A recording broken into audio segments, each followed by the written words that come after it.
నిన్న మనందరం కూడా నర్సీపట్నం రూరల్కి సంబంధించి వేలుపొడి శివారికి సంబంధించింది అప్పన్నపాలెం మా పార్టీ అక్కడ లీడర్ సుర్ల నోకరాజు మీద దాడి విషయంలో నిన్న ఆల్రెడీ మేము ప్రెస్ మీట్ ఇవ్వడం జరిగింది.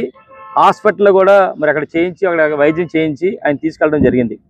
అయితే ముఖ్యంగా మేము చేసిన ఆరోపణలు ఏంటంటే, ఏదైతే ఆయన వచ్చాడో అక్కడ మీటింగ్లో ఇది జగన్మోహన్ రెడ్డి గారు ఇచ్చినప్పుడు మరి వ్యభిచారం అన్నారు, ఇప్పుడు మీరు ఎందుకు ఇస్తారన్న మాటకి సాయంత్రం 4 గంటలకి 4:30 తర్వాత పోలీసులు ఏ విధంగా తీసుకొచ్చారో చెప్పాము. నిన్న తీసుకొచ్చిన తర్వాత కూడా ఆయన కొట్టిన సంగతి కూడా మేము ఏం చెప్పామంటే 7 నుంచి 7:30 మధ్య వరకు కూడా కొట్టడం జరిగిందని చెప్పాం క్లియర్గా. రాత్రి 10 గంటల వరకు ఆయన స్టేషన్లో ఉన్నారు. ఇప్పుడు చూస్తే నిన్న డిఎస్పీ గారు ఒక రిలీజ్ చేశారు, రాత్రి ఒక వీడియో రిలీజ్ చేశారు. ఏమంటారంటే ఎక్స్ఎమ్మెల్యే ఒక అసత్య కార్యక్రమం చేస్తాడంటే, అసత్య పదజాలం లేదంటే అసత్య కార్యక్రమం చేస్తాడు, అసత్య ఏదో మొత్తానికి చేస్తున్నారు, ఇది కరెక్ట్ కాదు, ఇది నిజాలన్నీ కూడా మేము రమ్మనండి, ఎక్స్ఎమ్మెల్యే రమ్మనండి, ప్రెస్ వారి సమక్షంలో మేము సీసీ ఫుటేజ్ అంతా కూడా చూపిస్తామని చెప్పడం జరిగింది. నిజంగా చాలా సంతోషం. దాని మీదే వారి ఆహ్వానం మేరకు ఈరోజు పత్రికా పెద్దల సమక్షంలో నేను కూడా అటెండ్ అవ్వడం జరిగింది.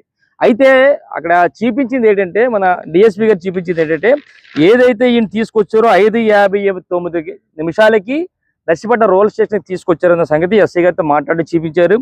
6:02 బయటికి రిసెప్షన్ దగ్గరికి వెళ్ళినట్టు చూపించారు. 6:13 బయటికి వెళ్ళారు.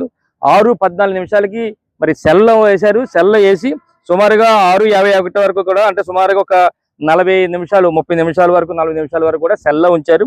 సెల్లో ఆయన ఈ మొలతాడు తీసుకొని ఊరేసుకుంటున్న సమయంలో, అంటే ఈ బాధ బాధించేలాగా ఆయన అప్పటికే తిట్టిన తిట్లు అన్ని కూడా బయటికి రాలేదు. వాల్యూమ్ అది కూడా అడిగిన డిఎస్పీ గారిని, సార్ వాల్యూమ్ ఉంటుంది సార్, పెట్టండి సార్, అది మరి ఏమన్నారు, ఎస్ఐ గారు ఏం మాట్లాడారు, లోపల సెల్లో మీరు ఏం మాట్లాడారు అనేది తెలియాలంటే వాల్యూమ్ పనిచేయట్లేదు అన్నారు. దానికి సెల్లో ఉన్న 40 నిమిషాల్లో కూడా ఆయన ఇబ్బందులు పడుతూ, ఆయన తిట్లకి ఇబ్బంది పడుతూ ఆయన మొలతాడు తీసుకొని ఊరేసుకున్న సంగతి కూడా క్లిప్పింగ్ చూపించారు. ఎప్పుడైతే ఆయన ఊరేసుకుంటున్నాడో బయటికి తీసుకొచ్చి ఆయన్ని అక్కడ ఉన్న కానిస్టేబుల్స్ కానీ ఎస్ఐ గారు కానీ కొట్టి బయటికి పెట్టేశారు. బయట ఎప్పుడు పంపించారండి, సుమారుగా 6:51 ఆయన బయట పెట్టారు.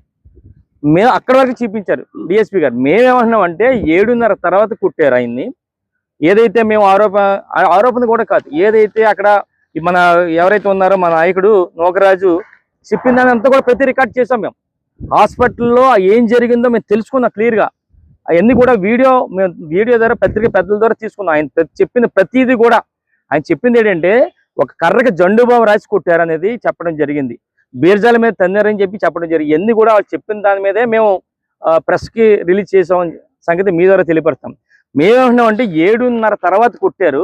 ఇప్పుడు డిఎస్పీ గారిని అది చెప్పాం, సార్ మీరు 6:54 వరకు చూపించారు సీసీ ఫుటేజ్, మాకు కావాల్సింది 6:50 నుంచి రాత్రి 10 గంటల వరకు కూడా ఆయన అక్కడే ఉన్నాడు.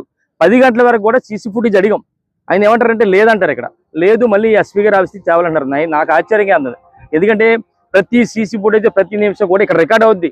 నర్సీపట్నం రూరల్ స్టేషన్లో కానీ ఎక్కడైనా సరే రికార్డ్ అవుద్ది. వీళ్ళు కావాల్సింది ఏంటంటే, అక్కడ లాగిన్ ఏదో ఉండొచ్చు ఎస్పీ గారి ఆఫీసులో, డిఎస్పీ గారు లాగిన్ అడిగితే 1 నిమిషంలో ఇస్తారు లాగిన్. తీసుకుని 6:54 నుంచి 10 వరకు ఏం చేయాలి, ఇప్పుడు మీ సమక్షంలో చూపించాలి కదా. అంటే 6:54 ఎందుకు క్లోజ్ చేశారు మాకు అర్థం కావట్లేదు. కంటిన్యూగా ఎందుకు చూపించట్లేదు? 10 గంటల వరకు చూపిస్తే ఈరోజు క్లియర్ అయిపోయింది.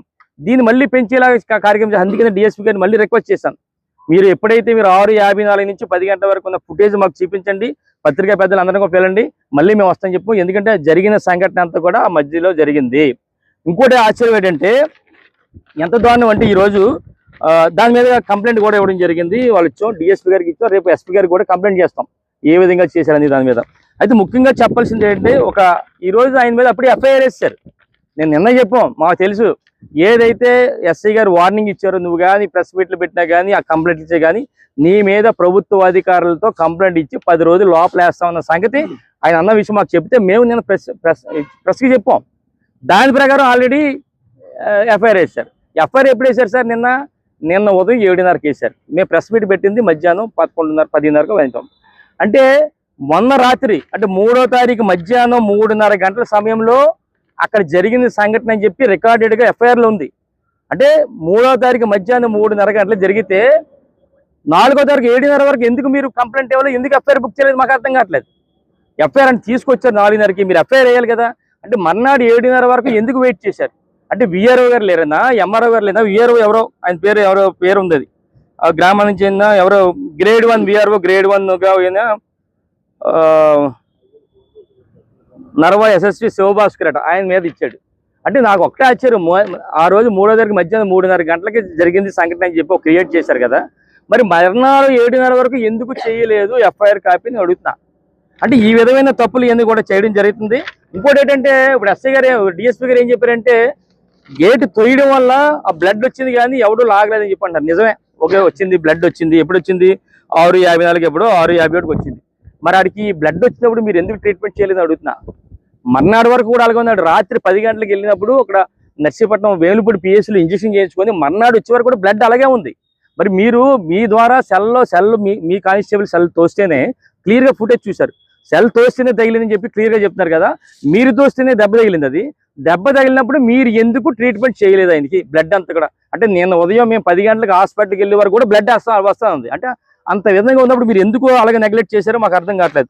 అందుకని మేము ఏమన్నామంటే ఈరోజు ముఖ్యంగా చెప్పాల్సింది ఏంటంటే ఏదైతే అక్కడ క్రియేట్ చేశారు, ఒక అసభ్యకరంగా ప్రవర్తించాడు మహిళల మీద అని చెప్పి ఈ విధంగా చెప్పడం, వాళ్ళు మార్లు మర్యాదగా ప్రవర్తించాలని సూచించినప్పుడు కూడా ఎంఆర్ఓతో వాగ్వేదం దిగారు. మళ్ళీ ఎంఆర్ఓ గారిని ఇన్వాల్వ్ చేశారు. ఇది ఒక అలవాటు అయిపోయింది. ఎవరొకరు అధికారులు పెట్టాడు. ఇప్పుడు ఎంఆర్ఓ గారు అంటే ఒక ఉన్నతమైన స్థానంలో ఉన్నారు. ఆయన చేత కూడా కంప్లైంట్ ఇప్పించారు. ఇప్పుడు వీఆర్ఓ చేయించారు. మళ్ళీ రేపు జరగకపోతే ఎంఆర్ఓ గారు, అంటే ఎంత దారుణం అంటే ఒక ఎంఆర్ఓ ఉన్న ఉన్నతమైన స్థానాల్లో వ్యక్తిగత కూడా బలవంతంగా కంప్లైంట్లు ఇచ్చే పరిస్థితి రేపు రాబోయే రోజులు కూడా వస్తుంది. అందుకే మేము ఏమంటున్నాం అంటే ఇది కేవలం ఉద్దేశపూర్వకంగా చేసినది. ఇది అంటే ఈ తప్పు ఏదైతే నేను ప్రెస్కి ఇచ్చామో మళ్ళీ ఎస్పీ గారికి డిఎస్పీ గారికి ఇస్తామన్నామో వాళ్ళు ఎస్ఐ గారిని కాపాడడం కోసం, వాళ్ళ స్టాఫ్ని కాపాడడం కోసం ఒక కొత్తగా క్రియేట్ చేసి మరి నిన్న 7:30కి నిజంగా చెప్తున్నాను, 7:30కి ఎందుకు కంప్లైంట్ ఎఫ్ఐఆర్ వేశారో మాకు అర్థం కావట్లేదు. నిన్న మధ్యాహ్నం ఆడు అసభ్యకరంగా ప్రవర్తించినప్పుడు మీరు 4:30కి పోలీసులు ఇద్దరు కూడా మధ్యలో కూర్చొని తీసుకొచ్చినప్పుడు ఎందుకు ఎఫ్ఐఆర్ వేయలేదు? ఆయన మీద రాత్రి 10 గంటల వరకు మీ దగ్గర ఉంచుకున్నారు కదా, ఎఫ్ఐఆర్ ఎందుకు వేయలేదు? కేవలం ఉద్దేశపూర్వకంగా చేశారు. ఇవన్నీ కూడా మీరు ఇక్కడ చెప్పడానికి బాగానే ఉంటుంది. మేము ఎస్పీ గారికి కూడా రేపు కంప్లైంట్ ఇవ్వడం జరుగుతుంది. కంప్లైంట్ ఇచ్చిన తర్వాత యాక్షన్ తీసుకుంటే సరే. అలాగే మేము రిక్వెస్ట్ చేసేది కూడా ఏదైతే ఉందో రాత్రి 10 గంటల వరకు కూడా ఫుటేజ్ కావాలి. ఎందుకంటే ఆ టైంలోనే జండు బాంబు కర్రగా జండు బాంబు రాసి కుట్టారన్న సంగతి ఎవరైతే నోకరాజు ఉన్నాడో మాకు చెప్పడం జరిగింది. ఆయన చెప్పింది మాకు చేస్తాం.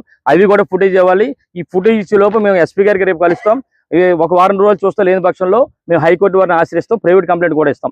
ఒక్కడే మళ్ళీ చివరిగా చెప్పాలి, ఈరోజు డిఎస్పీ గారు చెప్పారు ఇది ఉద్దేశపూర్వకంగా లేదో తప్పుడు ఆరోపణలు చేస్తాడు ఎక్స్ఎమ్మెల్యే అని చెప్పి మాకు చెప్పడం జరుగుతుంది. మేము తప్పుడు ఆరోపణలు కాదు, క్లియర్గా ఎవరైతే ఉన్నారో బాధితుడు ఉన్నాడో దెబ్బలు తిన్నాడో ఆయన చెప్పిన దాని ప్రకారం మేము పత్రికాముఖంగా కంప్లైంట్లు చేస్తాం. ఇప్పుడు కూడా డిఎస్పీ గారికి డైరెక్ట్గా కంప్లైంట్ చేసాం.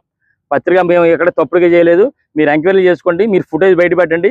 ఫుటేజ్ పెట్టిన తర్వాత నిజమో కాదో మీరు ఎంక్వైరీ చేసి ఆయన మీద తక్షణం చర్యలు తీసుకోండి.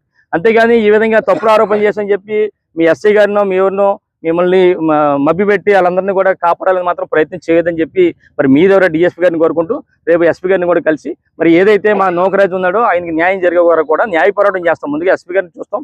ఎస్పీ గారు కానీ డిఎస్పీ గారు కానీ యాక్షన్ తీసుకుంటే సరే, లేదంటే మాత్రం న్యాయ పోరాటం చేస్తామని చెప్పి మీ ద్వారా తెలిపిస్తాం. నమస్కారం.